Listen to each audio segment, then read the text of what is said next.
Another issue that I want to talk about is the issue of the courts. Our country right now is embroiled in a battle to replace a late Supreme Court justice. So the process is going to go through, the process is going to pass. Our Supreme Court nominee is going to be nominated, is going to pass. She's going to be appointed to the Supreme Court. However, it doesn't stop there. The battle continues after the election. Joe Biden was recently asked by a reporter what he was going to do about packing the courts should he and Democrats win across the board in November. He refused to answer the question. He sidestepped. He went around.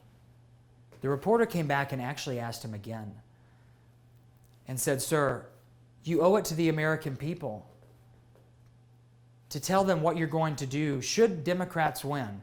Are you going to pack the courts? Don't you think the American people should know that?" the reporter asked. Joe Biden said, "No, I don't think the American people should know that. They'll see what I do after the election." He may have thought he didn't answer the question, but for those of us who are listening and who are watching, he answered the question clearly for us. If Democrats win, they're going to try to pack the courts. They're going to try to add 2 more states to the union to make 52 states, which in effect, through a process of events, would make us a one-party nation. They're going to try to pass full-blown socialism. That's not what we want as American citizens in the greatest country in the world.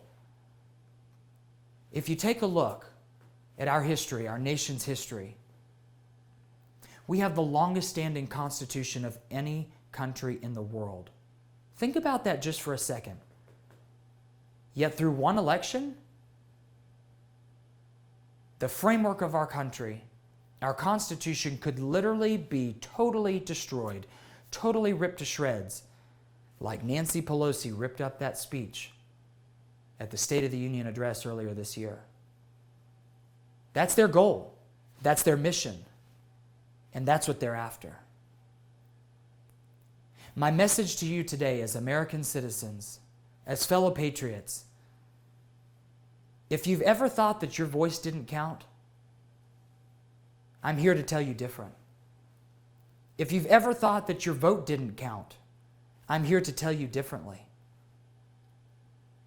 As American citizens, 2 of the greatest gifts, the greatest tools, and if you will, the greatest weapons that we have been given as American citizens are, number 1, our voice, and number 2, our vote. Your voice and your vote can count if you use them this November. Election day is November 3rd. Please prayerfully consider your choices as you go into the ballot box on November 3rd, or if you're voting early or by absentee. Consider your choices. Choose wisely. For this choice is not about you. It's not about what is going to happen to you tomorrow or next year. It's about your children and your children's children and their future and what they have to look forward to as they continue to attempt to grow up in this dark, dark world.